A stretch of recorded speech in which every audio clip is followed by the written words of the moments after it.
नमस्कार दोस्तों, स्वागत है आपका हमारे the YouTube channel the legal team पे। तो स्वागत है आपका हमारी इस नई सीरीज में फिर से एक बार। इसमें हमने नई सीरीज इसलिए शुरू करी है कि जिससे हम सबसे पहले इनपुट्स पे फिर से ध्यान दे रहे हैं, क्योंकि क्या हुआ 2017 में जीएसटी आया था, उसके बाद लोगों ने पढ़ा था, उसके बाद सीरीज से काफ़ी सारे चेंजेस आ गए। अब हुआ क्या, लोगों में कहीं ना कहीं अभी भी कन्फ्यूजन है। हमारे पास क्वेरीज आती तो हमें ये पढ़ के ऐसा लगता है कि हाँ, अभी भी कहीं ना कहीं बेसिक्स के रिगार्डिंग ही कहीं ना कहीं कन्फ्यूजन है, क्योंकि क्या है, लोग इसमें चेंजेस आते रहे तो कन्फ्यूजन का माहौल पैदा रहा। तो एक बार हम इसको फिर से रिवाइज करवा रहे हैं एक तरीके से। तो बिल्कुल बने रहिएगा हमारे साथ इस वीडियो के एंड तक, और ज़रूर आप कुछ ना कुछ लर्निंग लेके जाएंगे हमारी इस क्लास से। प्लीज़ लाइक और सब्सक्राइब जरूर कर दीजिएगा, हमें भी मोटिवेशन मिलता है, हम भी आपके लिए और ऐसी ऐसी अच्छी अच्छी वीडियो लेकर आते रहेंगे। तो स्टार्ट करते हैं हम। तो हमने सेक्शन 16 पढ़ लिया था, उसके बाद हम सेक्शन 17 पे आए। सेक्शन 16 बताता है हमें एलिजिबिलिटी क्राइटेरिया और उसको कुछ कंडीशंस बता देता है, ठीक है। उसमें रूल 36 आता है, वो भी हमने बता दिया था। अगर किसी को वो वीडियो देखना है तो डिस्क्रिप्शन बॉक्स में हम डाल देंगे उसका लिंक, आप जाके वहां से देख सकते हैं, ठीक है। तो अब हम शुरू कर रहे हैं सेक्शन 15। सेक्शन 15 बेसिकली होता है ब्लॉक्ड क्रेडिट्स, मतलब वह क्रेडिट जो कि कंप्लीटली ब्लॉक है, चाहे आप कंडीशन पूरी कर रहे हैं सेक्शन 16 की या नहीं कर रहे, उससे कोई मतलब नहीं है। सेक्शन 15 में कुछ ऐसे इनपुट्स हमें एन्यूमरेट करके दे दिए डिपार्टमेंट ने सीधा सीधा तौर पे, जिसपे वो ना कोई कंफ्यूजन चाहते ही नहीं। उन्होंने बोले भाई इसका इनपुट आप नहीं ले सकते। सेक्शन 17(5) उन्होंने डिफाइन कर दिया इसके लिए। तो चलिए शुरू करते हैं।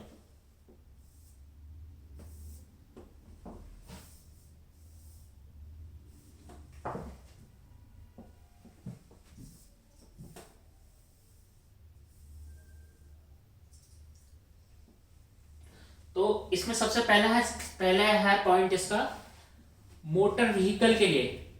मोटर व्हीकल के लिए है इसमें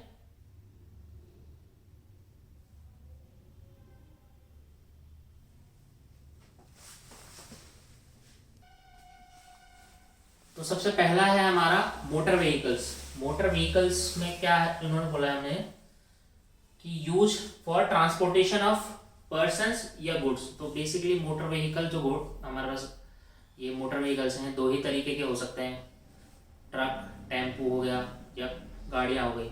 तो उन्होंने सबसे पहले बोला यूज्ड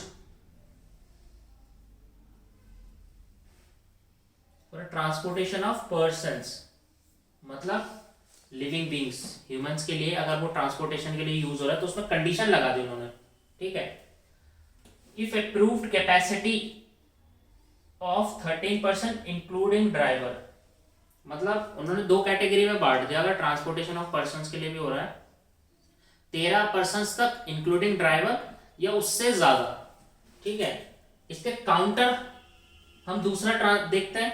इसका काउंटर क्या, जैसे ये पर्संस के लिए है और ये हो गए गुड्स के लिए, ठीक है। गुड्स के लिए कोई कंडीशन नहीं है, फ्रीली अलाउड है।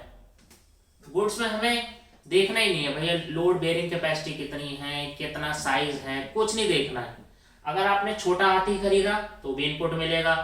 अगर आपने कोई इलेक्ट्रिक 3 पहिए वाला रिक्शा खरीद लिया उसका भी मिलेगा, बशर्ते वो क्या होना चाहिए, ई रिक्शा भी अगर होगा तो गुड्स के लिए होना चाहिए, पर्सन्स के लिए नहीं, ठीक है। नेक्स्ट आ गया। अब इसके आगे चलते हैं कि अगर 13% के लिए से ज्यादा के लिए है या 13% से कम के, 13% या उससे कम के लिए, इफ मोर देन 13% की सीटिंग कैपेसिटी होती है तो जो हमारा इनपुट है वो बिल्कुल कोई दिक्कत नहीं, धड़ल्ले चलो उसका इनपुट, कोई प्रॉब्लम नहीं है हमें, ठीक है। इन केस जो सीटिंग कैपेसिटी 13% तक या उससे कम है तब कुछ कंडीशंस हैं, ज्यादा बड़ी नहीं है, छोटी छोटी है, सिंपल है, एक बार देख लेते हैं। For the supply of motor vehicle, यानी वो व्यक्ति उस मोटर व्हीकल के खरीदने और बेचने के या डीलरशिप ले रखी है उसने, सिंपल वर्ड में, ठीक है। जैसे आपने सुना होगा ये टोयोटा की डीलरशिप है, मारुति की डीलरशिप है, ठीक है, टाटा की डीलरशिप है, या उन्होंने डीलरशिप ले रखी है, यानी बेचने और खरीदने का काम कर रहे हैं, ठीक है जी। फिर आता है ट्रांसपोर्टेशन ऑफ पैसेंजर्स, या वो व्यक्ति ऐसा काम कर रहे हैं कि उसमें वो ट्रांसपोर्टेशन ऑफ पैसेंजर्स यानी कमर्शियली, ठीक है, ऐसा नहीं कि उसको कोई सर्विस फ्री दे रहे हैं या कुछ, मतलब उससे पैसा कमा रहे हैं। मतलब उसने गाड़ी खरीदी और उसने लगा दी कि भाई इस रूट पे गाड़ी चलेगी, उसने परमिट लिया सरकार से, इस रूट पे गाड़ी चलेगी और उससे वो पैसा अर्न करेगा। तो transportation of passengers, training and driving of such motor vehicle, जैसे कि आजकल होते हैं कि ड्राइविंग स्कूल्स होता है, आपने देखा होगा, वो बिजी रोड पे एल लिखा होता है पीछे और वो गाड़ी चलाना सिखा रहे होते हैं। या वो उसका काम कर रहा हो, कोई गाड़ी खरीदी, मान लो उसने एक मारुति ऑल्टो खरीद ली, ठीक है, उसने क्या करा, उसको सिर्फ ये गाड़ी चलाने के सिखाने के काम में लगा दिया उसे। तो उस केस में भी क्या होता है कि वो जो है इनपुट फ्रीली अलाउड होता है। बेसिकली क्या होगा, 13 से ज्यादा अगर सीटिंग कैपेसिटी है तो फ्रीली अलाउड है, कोई दिक्कत नहीं है। 13 या 13 से कम है तो ये तीन में से कोई एक काम करना उसको करना होगा तभी मिलेगा उसे। नेक्स्ट पे चलते हैं। इसके ही काउंटर उन्होंने हमसे क्या बात करी, इसके ही काउंटर उन्होंने हमसे बात करी कि वेसल एंड एयरक्राफ्ट। अब जैसे मोटर व्हीकल्स आ गए, उसके ही एक ट्रांसपोर्टेशन का जैसे कि और माध्यम होता है हमारा, बाय रोड, बाय एयर और बाय वाटर। तो हमने बाय रोड की बात कर ली मोटर व्हीकल्स से, ठीक है। अब आता है वेसल्स, पानी के रास्ते या हवाई जहाज, ठीक है। अब यहां पे भी क्या हुआ, उन्होंने ये बोला अगर आप उसको ट्रांसपोर्टेशन ऑफ गुड्स में यूज कर रहे हो तो फ्रीली अलाउड है जी। सिमिलर वे में जैसे मोटर व्हीकल में था, यहां पे भी कोई दिक्कत नहीं। अब आ जाओ जी कंडीशन वाले पार्ट पे। अगर वो यूज हो रहा है ट्रांसपोर्टेशन ऑफ पर्संस के लिए, ट्रांसपोर्टेशन ऑफ पर्संस के लिए अगर वो यूज हो रहा है, तो उन्होंने बोला कि ठीक है, नॉर्मली नो आईटीसी, मतलब नॉर्मल कंडीशन में ऐसा नहीं कि आया पैसेंजर कर रहा है, ये उसको सीधा सीधा दे दिया इनपुट, ठीक है, सीधा नहीं देंगे, उसमें भी कंडीशन चेक करेंगे। और कंडीशन कहीं ना कहीं मिला जुला के वही है जो हमने मोटर व्हीकल के में पढ़ी थी, ठीक है।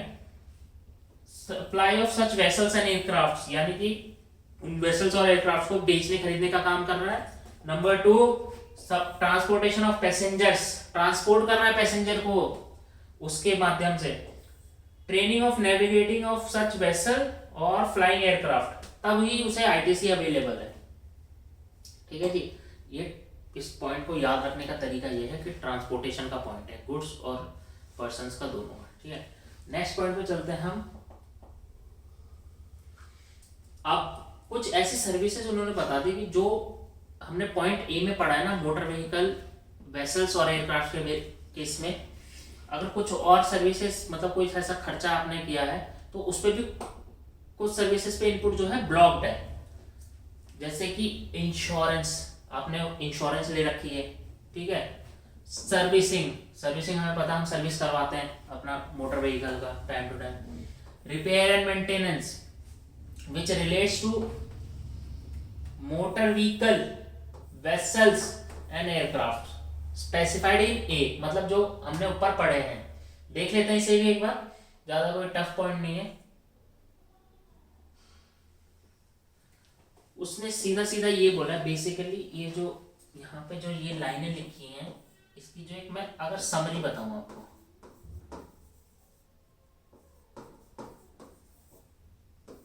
तो जो समरी ये है आप पढ़ लीजिएगा, इसको हम डिस्क्रिप्शन बॉक्स में डालेंगे, बिल्कुल आप इसको यूज कर लेना इन नोट्स की तरह। समरी ये है, जिस व्यक्ति को पॉइंट ए में अगर इनपुट मिल गया है, अगर उसने ये 3 काम करे हैं तो उसे यहाँ पे भी इनपुट मिलेगा, बस एक नहीं है। तो सबसे पहले ये देख लीजिएगा, उस मोटर व्हीकल, वेसल्स और शिप, एयरक्राफ्ट वही काम कर रहे हैं जो ए में मेंशन्ड है कि नहीं, तो वहां से आपको यहाँ पे भी इनपुट मिल जाएगा, कोई दिक्कत वाली बात नहीं है। लॉजिकल भी है भाई, इन 3 का काम अगर आप ऐसे शिप्स और व्हीकल्स, एयरक्राफ्ट में कर रहे हो जिसका वहां पे इनपुट नहीं मिला, यहाँ पे कैसे मिलेगा, तो ये पॉइंट लॉजिकल है। नेक्स्ट पॉइंट बी है, थोड़ा सा ये और इंपॉर्टेंट होता है क्योंकि ये पॉइंट जो है, मोटर व्हीकल्स, शिप्स, एयरक्राफ्ट खरीदना कोई बिजनेस में रोजमर्रा का काम नहीं होता है, ठीक है। ये होता कई सालों के लिए खरीद लिया। ये जो चीजें डे टू डे में आती हैं, इस पर थोड़ा सा ध्यान दीजिएगा। सिंपल है, ज्यादा कुछ नहीं है, 1-2 बार रीड मारोगे तो याद भी हो जाएगा। क्लास के एंड तक आप कहोगे सर आपने याद करा दिया, ठीक है।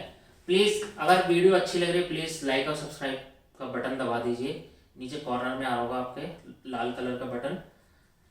हमें और मोटिवेट करता है आप लोगों के लिए और मेहनत करने के लिए, और इस सब्जेक्ट से रिलेटेड जितनी भी वो कॉन्सेप्ट है उस पर पकड़ मजबूत करने के लिए हम ये कोशिश करते रहते हैं और क्या वीडियो लाएं।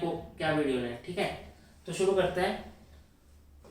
फूड्स एंड बेवरेजेस यानी खाने पीने का सामान, पेय पदार्थ हिंदी में अगर मैं बोलूँ तो, अगर उसके लिए कोई खर्चा कर रहे हो, जैसे मान लो आपके ऑफिस में कोई क्लाइंट आया, आपने खाना मंगाया, उसके लिए कोक ठंडी मंगा दी, बिल मंगा दिया आपने वहां से, उसने तो बिल दे दिया, आपने जीएसटी नंबर दिया, उसने इनपुट भी चार्ज कर दिया, उस पर उसने जीएसटी भी चार्ज कर दिया आपके, आप फिर 2B में दिख भी रहा होगा, लेकिन आप क्या ले सकते हो क्या 2B से? बताओ जी, कमेंट बॉक्स में बता दो। नहीं ले सकते, खाने पीने का इनपुट नहीं मिलता। कितने लोगों को ये आज पहली बार पता चला, प्लीज एक बार कमेंट बॉक्स में जरूर बताइएगा। आउटडोर केटरिंग क्या होता है? नया साल है, क्रिसमस है, दिसंबर का टाइम चल रहा है, ऑफिस पार्टीज होती हैं, तो क्या होता है कॉर्पोरेट्स आउटडोर केटरिंग वालों को बुलाते हैं कि भाई हमारे यहाँ ऑफिस पार्टी है, 200 बंदों का खाना है, अरेंज करो, बनाओ, ये हमें हमारे पार्टी होने वाली है, बढ़िया सा खाना बनाइए हमारे यहाँ, हमारे एम्प्लॉयज के लिए खुश करना उन्हें। तो क्या आपको इनपुट मिलेगा? इस पॉइंट को देख के बताओ एक बार।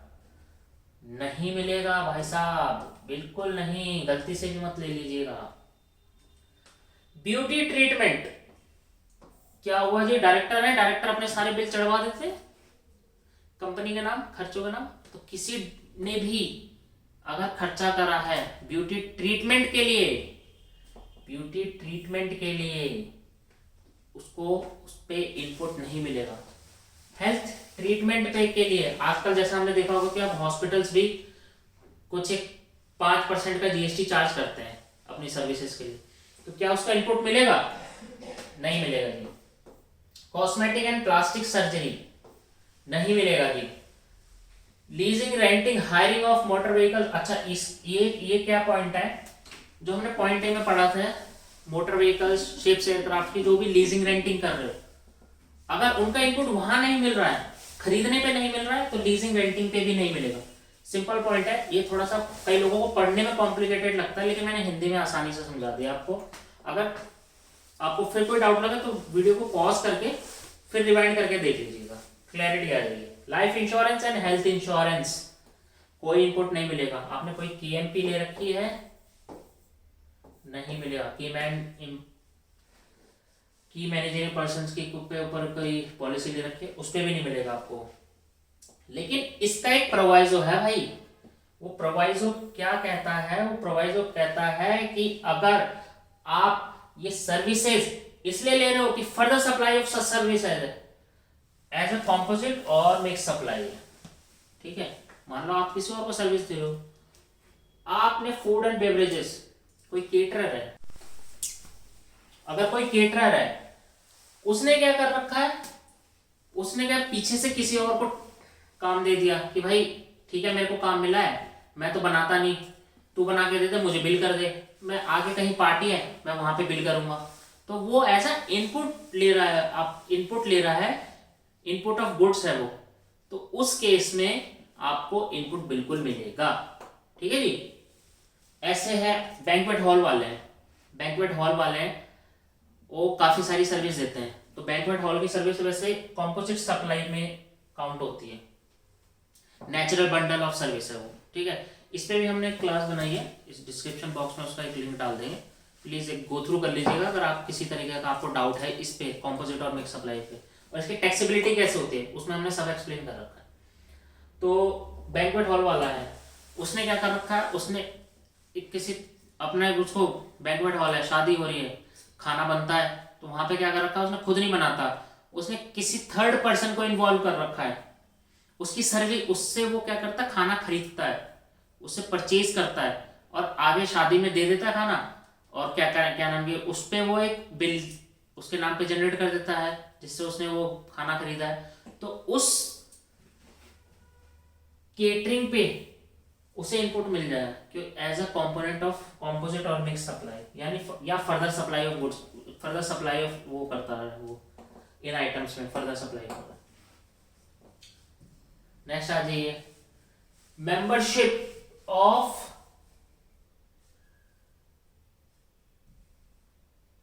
Club health and fitness centre, मतलब जिम विम ज्वाइन करवा दिया आपने, कंपनी के नाम पे बिल जनरेट कर रहे हो, तो उसका इनपुट नहीं मिलेगा। ठीक है। Travel benefits to employees on vacation such as leave और होम ट्रैवल कंसेशन। ठीक है, अगर आपने ट्रैवल बेनिफिट्स एम्प्लॉयज को दिए हैं सच एज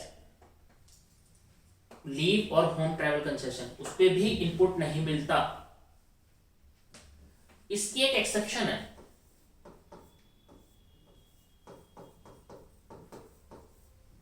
इसकी एक्सेप्शन ये है कि अगर एम्प्लॉयर जो है ये ट्रैवल बेनिफिट इसलिए दे रहा है कि कहीं पे उसको लीगल रिक्वायरमेंट है या लीगल ऑब्लिगेशन है उसकी, और इस वजह से वो एम्प्लॉयज को दे रहा है, तो बिल्कुल जी उससे जो है इनपुट मिलेगा।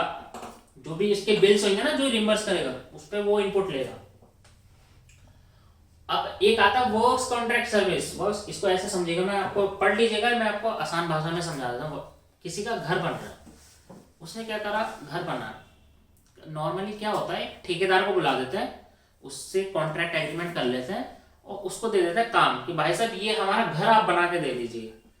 तो यहाँ पे ये वही पॉइंट को कवर करता है। ठीक है। अगर आपने वर्क्स कॉन्ट्रैक्ट दिया है, works contract services when supplied for construction except plant and machinery, यानी कि इमूवेबल प्रॉपर्टी, जैसे कि बिल्डिंग्स के लिए ही है ये, एक्सेप्ट। अब उसमें क्या है, आपको इनपुट नहीं मिलेगा। एक्सेप्ट कहां पे आप इनपुट ले सकते हो, वो व्यक्ति एज एन इनपुट सर्विस अगर वो ले रहा हो उसकी, मान लो बिल्डर है, बिल्डर को बना के बेचने, उसने क्या किया, किसी ठेकेदार को बुलाया, उसने उससे बनवा दिया मकान, तो बिल्डर ले सकता है। हम आम जो उसका मतलब कि कंस्ट्रक्शन का जो हम काम नहीं करते वो नहीं ले सकते, क्योंकि वही यूज करेगा builder as an input service. अब दूसरी चीज है, ठीक है, घर बनाने से ही रिलेटेड है। जैसे आपने घर बनाया, कॉन्ट्रैक्टर को बुला लिया, उसने जो बिल दिया, उसकी सर्विस दी और जो लेबर चार्ज लिया, उसने उस पे कोई जीएसटी नहीं चार्ज हुआ। लेकिन दूसरा पॉइंट दिमाग में क्वेश्चन ये भी आता है कि गुड्स एंड सर्विसेज जो हैं, जो घर में बिल्डिंग बनाने में लगे, सरिया, बोडी, बदरपुर, रोडी, सीमेंट हो गया, इस पे क्या हमें इनपुट मिलेगा? इस पे भी इनपुट नहीं मिलेगा। जब उस पे नहीं मिल रहा तो इस पे भी नहीं मिलेगा। बस ये पॉइंट जो है उन्होंने बाइफरकेट कर दिया एक तरीके से, ये समझ लीजिएगा। फिर दूसरा होता है गुड्स एंड और सर्विसेज और बोथ, जिसपे जो है टैक्स अंडर सेक्शन 10 पे होता है। ये क्या होता है? ये होता है composition scheme, section 10। Composition scheme में जो कॉम्पोजिशन डीलर होता है उसको क्या होता है, उसे इनपुट नहीं मिलता। उसको क्या होता है, वो अपनी सेल का एक स्पेसिफाइड परसेंटेज होता है, उस पर टैक्स सीधा सीधा जमा करा देता है। ना कोई इनपुट लेना, ना आउटपुट पे कोई 18%, 12%, 5%, कुछ नहीं। एक ही बड़ा ही छोटा सा एक परसेंटेज होती है, लंप उस सेल पे कैलकुलेट करी और वो पे कर दी। तो कॉम्पोजिट डीलर को कभी भी इनपुट नहीं मिलता है, ठीक है जी। ना ही जिसने कॉम्पोजिशन डीलर से सप्लाई ली है उसको भी नहीं इनपुट नहीं मिलता। इसको इसलिए नहीं मिलता क्योंकि वो बिल पे चार्ज नहीं कर सकता इनपुट। वो बिल पे मेंशन करेगा ये मैं कॉम्पोजिशन डीलर हूं और मैं एलिजिबल नहीं हूं आपसे जीएसटी किसी भी तरीके से वसूल करने के लिए, वो बिल पे स्पेसिफाई करता है। अब एक नॉन रेजिडेंट टैक्सेबल पर्सन है, NRTP, non resident taxable person है on goods imported by him. उसने किसी भी क्या होता है, जब हम गुड्स इंपोर्ट करते हैं तो कोई कहेगा जी जीएसटी तो हिंदुस्तान के अंदर लगता है, विदेश में थोड़ी लगता है, विदेश का डीलर थोड़ी रजिस्टर्ड होगा। ऐसा नहीं है जी। आप कस्टम्स पढ़ेंगे ना, उसमें प्रोविजन है, जब आप गुड्स इंपोर्ट करते हैं तो आपको आईजीएसटी पे करना पड़ता है। कस्टम जब आपके पास वो गुड्स आप माल छुड़ाने जाएंगे तो आपको कस्टम ड्यूटी पे करनी पड़ेगी और आईजीएसटी पे करना पड़ता है। तो उन्होंने बोला नॉन रेजिडेंट टैक्सेबल पर्सन अगर कोई यहाँ पे आया है और वो काम कर रहा है तो उसे इम्पोर्टेड गुड्स पे तो नहीं मिलेगी, लेकिन वो यहाँ खरीद के काम कर रहा है, वो इनपुट्स उसे सारे मिल जाएंगे। ठीक है जी। अब क्या हो गया जी, गुड्स हमने पर्सनल कंजप्शन के लिए यूज कर लिए। बिल्कुल, आप गुड्स खरीद रहे हो बिजनेस के लिए, बिजनेस के नाम पे ही आपने जीएसटी नंबर ले रखा है, उसी की हम लायबिलिटी जनरेट करते हैं अंडर जीएसटी एक्ट। तो जो इनपुट मिलेगा वो बिजनेस को ही मिलेगा। डायरेक्टर है, प्रोपराइटर है, एचयूएफ के मेंबर्स हैं, एओआई के मेंबर्स हैं, बीओआई के मेंबर्स हैं, उनको किसी भी तरीके से अगर वो पर्सनल कंजम्पशन करते हैं गुड्स का, सर्विसेज का, जो कि बिजनेस के नाम पे हमने ले रखी है, वहां पे भी इनपुट्स नहीं मिलता। ठीक है जी। हाँ, कुछ ये हो सकता है कि कुछ पर्सनल हो गई, कुछ बिजनेस के लिए हो गई, तो वहां पे रूल 42 लगता है, जहां पे हम एक इन प्रोपोर्शन इनपुट लेते हैं, वो भी आपको बताएंगे इसके बाद। ठीक है, आज की क्लास के बाद उसको हम टेकअप करेंगे। लास्ट है, मानो जी आप गुड्स खरीद के लिए, आपके चोरी हो गए, डिस्ट्रॉयड हो गए, आपने एज अ सैंपल डिस्ट्रीब्यूट कर दिया, तो आप तो कहोगे जी इसमें मेरी क्या गलती, मैंने तो सामान ला के रखा, गुड्स मेरा चोरी हो गया, डिस्ट्रॉय हो गया, मेरी थोड़ी कोई गलती है, कोई जानबूझ के थोड़ी चोरी करवाता है, डिस्ट्रॉय करवाता है। तो नहीं, आपका ये तर्क जीएसटी डिपार्टमेंट या जीएसटी लॉ नहीं मानता है। उन्होंने मना कर दिया तो मना कर दिया, आप नहीं ले सकते। तो आप गुड डिस्ट्रॉय हो गए, कुछ सैंपल डिस्ट्रीब्यूट करवा दिया, आपको उसका इनपुट नहीं मिलेगा। मतलब इनपुट की चेन शुरू से शुरू होती है। मतलब आप इनपुट, अगर कोई गुड्स खरीदा है उस पर आपने जीएसटी दिया है, तो उस गुड्स पे आपको आउटपुट भी देना ही पड़ेगा। अगर आप उस गुड्स पे आउटपुट डिस्चार्ज नहीं करने वाले हो कि इस कारण से पर्सनल कंजप्शन कर लिया, डिस्ट्रॉयड हो गए, चोरी हो गए, और या तो मैंने क्या करा, फ्री सैंपल बांट दिया, नहीं भाई, नहीं मिलेगा आपको उसका इनपुट, आप नहीं ले सकते। तो थैंक यू दोस्तों, आज इस वीडियो में इतना ही। हमने सेक्शन 70 सबसेक्शन 5 पूरा कवर करा है। मैंने कोशिश करी है जितना समराइज मैनर में, जो कि याद रह सके। कंटेंट तो मैं बहुत सारा डाल सकता था, लेकिन बिल्कुल रेलेवेंट है, क्रक्स है। इसको आप एक बार वीडियो को दोबारा प्ले कर लीजिएगा, 10 मिनट लगेंगे, क्या होगा, आपका कॉन्सेप्ट बिल्कुल रिफ्रेश हो जाएगा। थैंक यू दोस्तों, प्लीज़ इसे लाइक और सब्सक्राइब कर दीजिएगा द लीगल टीम चैनल को, हमें बहुत मोटिवेशन मिलता है। Thank you.